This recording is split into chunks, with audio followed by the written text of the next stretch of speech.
అందరికీ నమస్కారం. మనందరికీ లైఫ్లో ఏదో ఒక పాయింట్లో మోటివేషన్ అవసరమవుతుంది కదా.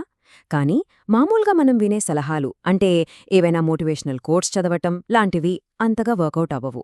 మరి మనలో స్ఫూర్తిని నింపే మూడు కాస్త డిఫరెంట్ కానీ చాలా పవర్ఫుల్ పద్ధతులేంటో ఇప్పుడు చూద్దాం. మరి ఆలోచించండి, ప్రపంచంలోనే బెస్ట్ మోటివేషనల్ స్పీకర్ మన బ్రెయిన్లోనే ఉంటే ఎలా ఉంటుంది? ఈ ప్రశ్నతోనే మన ప్రయాణం మొదలవుతుంది.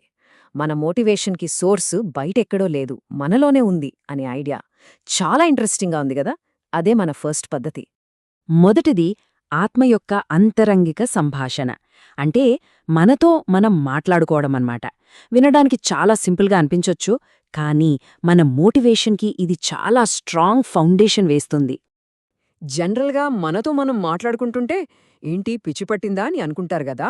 కాని చూడండి, గ్రేట్ ఫిలాసఫర్ ప్లేటో ఏమన్నారంటే, ఆలోచించడమంటే ఆత్మ తనతో తాను మాట్లాడుకోవడమే. సో ఇది పిచ్చి కాదు, ఇది చాలా డీప్ థింకింగ్ ప్రాసెస్ అన్నమాట. ఇక్కడ మనం అఫర్మేషన్స్కి సెల్ఫ్ కన్వర్సేషన్కి మధ్య ఉన్న తేడాను అర్థం చేసుకోవాలి. అఫర్మేషన్స్ అంటే నేను గొప్ప, నేను ధైర్యవంతుడిని అని పదే పదే అనుకోవడం. ఇది ఒక రకంగా బ్రెయిన్ని హిప్నటైజ్ చేయడం లాంటిది. కానీ సెల్ఫ్ కన్వర్సేషన్ అలా కాదు. ఇక్కడ మనకు మనమే ఒక విషయాన్ని లాజికల్గా ప్రూవ్ చేసుకుంటాం. నేను ఎందుకు గొప్ప అని మనల్ని మనమే ప్రశ్నించుకుని మనలోనే ఒక ఆర్గ్యుమెంట్ చేసి గెలవాలి. అలాంటప్పుడు వచ్చే నమ్మకం చాలా స్ట్రాంగ్గా ఉంటుంది. ఎందుకంటే జస్ట్ అలా పదే పదే చెప్పడం కన్నా మనల్ని మనం కన్విన్స్ చేసుకోవడం చాలా పవర్ఫుల్. సో ఇక్కడ గోల్ ఏంటంటే జస్ట్ ఏదో ఒక పదాన్ని పదే పదే రిపీట్ చేయడం కాదు, మన బ్రెయిన్లోనే ఒక డిబేట్ జరగాలి. దాని ద్వారా మనల్ని మనం నిజంగా కన్విన్స్ చేసుకోవాలి. నేను దీన్ని ఎందుకు చేయగలను అని మనకు మనమే ప్రూవ్ చేసుకోవాలి. ఎందుకంటే అలా లాజిక్తో వచ్చే నమ్మకమే మనపై చాలా కాలం ప్రభావం చూపిస్తుంది. మరి ఈ సెల్ఫ్ కన్వర్జేషన్ ఎలా స్టార్ట్ చేయాలి? రైటర్ నథానియల్ బ్రాండన్ దీనికోసం ప్రతిరోజు ఉదయం మనల్ని మనం వేసుకోవాల్సిన 2 సింపుల్ క్వశ్చన్స్ చెప్పారు. ఒకటి, నా లైఫ్లో మంచి ఏముంది? ఇది మనలో గ్రేట్ఫుల్నెస్ని పెంచుతుంది. 2, ఇంకా చేయాల్సిందేముంది? ఇది మనకొక క్లియర్ గోల్ ఇస్తుంది.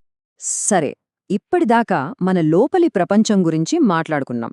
ఇప్పుడు బయటి ప్రపంచానికి వద్దాం. ఇది మన రెండవ పద్ధతి, ఒక అసాధారణమైన వాగ్దానం చేయడం. అంటే ఒక పెద్ద ప్రామిస్ చేయడం ద్వారా మనల్ని మనం మోటివేట్ చేసుకోవడం అన్నమాట.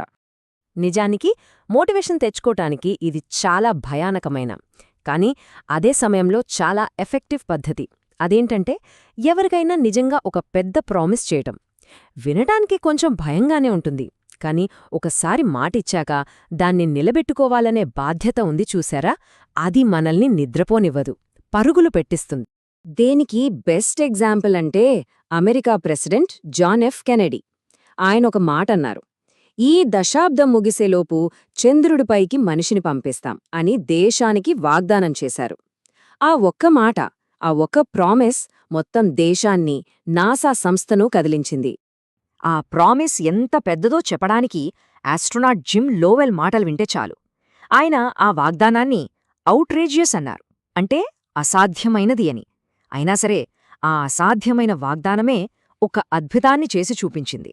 ఇంకో ఎగ్జాంపుల్ చెప్తాను. లాస్ వెగస్లో ఒక క్యాసినో ఓనర్ స్మోకింగ్ మానేయాలనుకున్నాడు. దానికోసం ఏం చేశాడో తెలుసా?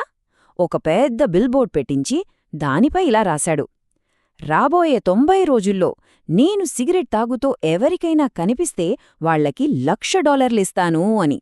ఒక్కసారి ఆలోచించండి, అంత పెద్ద ప్రామిస్ చేశాక ఇంక స్మోక్ చేసే ధైర్యముంటుందా?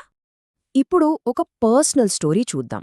ఒక ఫాదర్ తన పిల్లలకి ఒక ప్రామిస్ చేశాడు, వాళ్లని ఒక ఖరీదైన సమ్మర్ క్యాంప్కి పంపిస్తానని మాటిచ్చాడు.